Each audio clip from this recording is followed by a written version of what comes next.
Greetings, this is Griff Ruby, the Nostalgia Catholic, with another Isaac Asimov short story.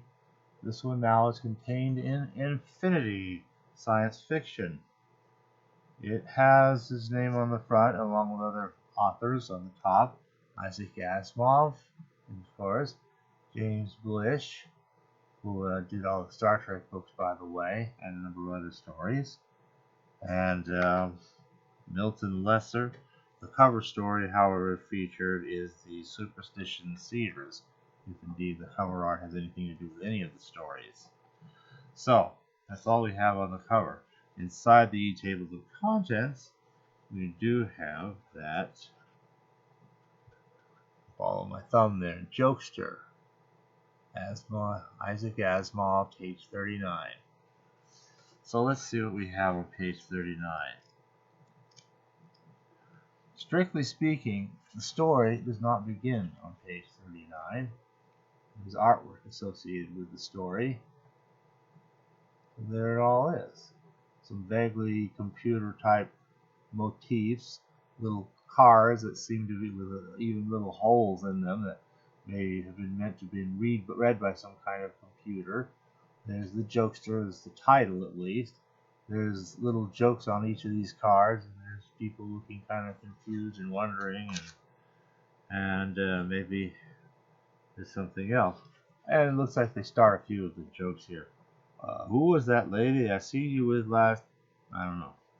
Then there's the one about the two Irishmen. Well, it seems there was this traveling salesman who was that the one who was going to, and then okay, there's an unreadable intake. I don't know what that's about. Okay. So the next page, we actually start the story itself proper. So, Jokester by Isaac Asimov, illustrated by Engel. Okay. The blurb actually comes on the page after that. I'll just read it very hastily. What really happened to the traveling salesman and the farmer's daughter, and why? Here's the ultimate horrifying answer. Not a bad blurb. Okay. After that, you get the text, which, as far as I can tell, I didn't identify any differences.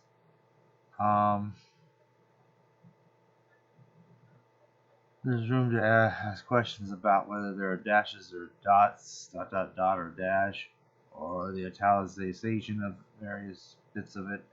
But as far as I can tell from a textual standpoint, there doesn't seem to be any meaningful difference between the story. It's not very long, and then it gets concluded on the tail end of the very last page. So this is a Multivac story, and now this time, and Multivac has a very major involvement here. Turns out you got one of the people in charge of coming up with questions for Multivac, and he's telling Multivac jokes. And of course, needless to say, some of his supervisory type personnel are kind of looking at this. Why is he doing that? You're really not supposed to be allowed to question what these people call grand masters, which are very, very, very few, maybe a dozen or less at any time. Very, very specially trained with some very unusual instincts and abilities. But this person is one of them. You're not supposed to be able to challenge them. But it really looks strange. Why is he asking Multivac jokes? So, and they're fairly standard sorts of jokes. Not bad. And it turns out he's trying to investigate the world of jokes. Turns out, it looks like, seems to be the same jokes. Even sometimes about stuff that really doesn't happen much anymore. Like seasickness. Hey, we got Dramamine. No one has to get seasick anymore. But we still have seasickness jokes. Really? I don't know. It seems been a few decades since any seasickness jokes have surfaced anymore. We used to have a lot of farmer's daughter joke. There's always a traveling salesman comes by and, has to find some way out of a shotgun wedding to the farmer's daughter that he knocked up or something. There's always something, to do that. Again, not too many of those jokes anymore. So I think jokes do seem to go through some change and so forth, but it's all had to do with the mystery of who makes up these jokes. Where do they come from? Now, that is actually an interesting question because jokes have this viral nature to them. You tell a really good joke, and other people will hear it. Sooner or later, they get a chance to tell the same joke to others, and sooner to others, and it literally goes viral. It's a concept they didn't really quite have back then. It was kind of just unexplained. How do you even trace where a joke came from when, oh well, somebody told me this, I don't know who, and you're supposed to try to trace from that who it was that told it to you, and then you go to that person. Let's say you did, and they say, well, I know I heard it somewhere, or I read it somewhere, or even Multivac shouldn't really be able to trace it down. So Multivac apparently comes up with, but in the story, I guess Multivac somehow has infinite resources and knowledge at his disposal. Okay, it does seem to have a lot, so for the sake of the story, we'll just pretend that to be the case. Fact remains, it still is, there doesn't seem to be anybody it can identify as having come up with this or that joke. Ever. The conclusion? Jokes come from some extraterrestrial beings. And apparently the only jokes humans ever invent are puns. Well, Asimov's had a share of puns himself along the way, and there will be more. Some of them work and some of them don't. Many of them are groaners, and some of them actually work and actually achieve a degree of humor, contrary to what this story says. Indeed, that's kind of one of the biggest difficulties. I mean, it's neat to watch Multivac do all these neat things and watch the Grand Master, do something that looks so weird and strange, and in fact manage to come up with a truly interesting result. It's like asking a question scientifically and getting an answer you really did not expect, but it's scientifically true. At least that's the story. Real life, of course, is that jokes are made up by people, and oftentimes you can even trace right down to who made it up. There are joke books that actually will tell you this one came from such and such comedian, and so on and so forth like that. As for the viral nature of jokes, I have my own rather interesting personal experience with this. When I was in my high school years, I came up with a joke, and I told it to anybody and everybody I could think of and find. I even sent it into a magazine with the idea they'd send me $25. I never did get the $25, but there's probably good reason to think they printed it and then maybe they didn't know who to send the $25 to. That's what I think, because I never got my check for $25. But be that as it may, I'll live without that, so it doesn't really matter. Key thing here is I put the joke everywhere. And having told it to anybody and everybody could hear it and getting whatever laugh out of it everybody could have, there's not much else to do with it, and I forgot about it and moved on to other things. That would be the early to mid 1970s. Now it's in the late to mid 1980s. I'm just at my work in a completely different city, and the most extraordinary thing happens. The guy comes up to me and tells me my own joke. Now, it isn't exactly the joke. It's an interesting point discussed in the Jokester story, in which the Multivac observes, or maybe the Grand Master observes, that the jokes do tend to take on different forms somewhat, be modified a little bit here and there. So instead of, two sailors, it might be two Irishmen, or it might be something else, or two people of some other nationality, or what have you. So, and there might be suitable adjustments, but that basically is clearly the same joke. That's definitely the case here. I have to admit, as I originally told the joke, it wasn't all that great. But it came back, I have to admit, vastly improved.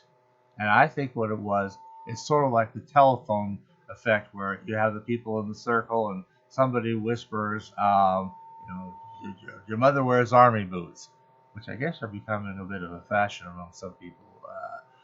Okay, your mother wears army boots. And then the person tells something else, something kind of similar. And by the time you come around back again, you've got Weebles wobble, but they don't fall down. Or, something that how did you get from one to the other? Usually there's a prankster along the way who heard one thing and just said, I'm going to play games here and prank this whole thing. And they just make something else up. But But when a joke comes around, it gets put in their own words. People kind of revise it. They remember the idea of the joke, but maybe they think of a better way to frame its central idea. Why don't I go ahead and tell you the joke as I heard it? This is a very good, strong joke. How many mice does it take to screw in a light bulb? And the answer is, well, just 2. But don't ask me how they got in there. I see that's got a lot of good cleverness. It takes the whole phrase, screw in a light bulb, and turns it into something, I mean, how many screw in a light bulb jokes do you have? One to hold the bulb before it turned the ladder and all these other kinds of things. And now we take that whole phrase and give it a whole different meaning. And then also kind of bring in a neat bit, and I can't claim credit for this part of it, because when I told it wasn't mice, the extraordinary ability of mice to find their way in ways in some of the most extraordinary and inexplicable places sometimes. I mean, one time we were having some mice and we'd find them in a locked cabinet. It's like, how'd they get in there? So, I mean, that's kind of a real thing. How did they get inside the light bulb? Well, okay, you get the idea. So, when I told it, it went like this. How many consenting adults does it take to screw in a light bulb? Just 2, but the trouble is finding a light bulb big enough for them. You could see it was improved, but it is also very conspicuously the same joke. Just vastly improved. I'm not kidding when I say that. So, people do make up jokes, contrary to what this says. And obviously, the second thing is, well, once humanity figures this out, the ability to laugh at jokes will disappear. They sit around, none of us can think of any jokes. We're not laughing. Maybe that means the greater intelligences are going to have to move on to plan B for how to experiment on humans. Like laboratory rats or something. Okay. That in a nutshell is the story. I probably spoiled most of it. The jokes in it are still fairly good, though, I think. So I like to take existing forms and turn them around to something else. Why did the priest cross the road? In order to bless it. Yeah, again, you take that phrase, cross the road. I mean, how many things the chicken or whatever crosses the road to get away from Colonel Sanders or whatever, or get to the other side of the original, And now we take that phrase and give it a different meaning. See, so that's kind of how that goes, and some of that stuff. And there's a story there I sometimes tell, and had to do with the guy. Well, I'm not sure I get into that, but anyway.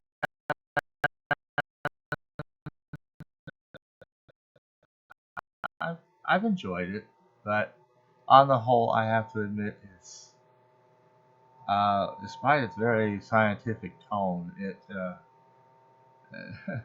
there's too much in it that doesn't hold up scientifically. It is fiction, of course, but it's a good fiction, and it's always fun to see a Multivac story, and the mystery of why the guy would be telling jokes to Multivac, has, at least in itself, from the story standpoint, a good answer. So that makes for a fun little story, and that's about all I have to say about that one. Thanks for listening.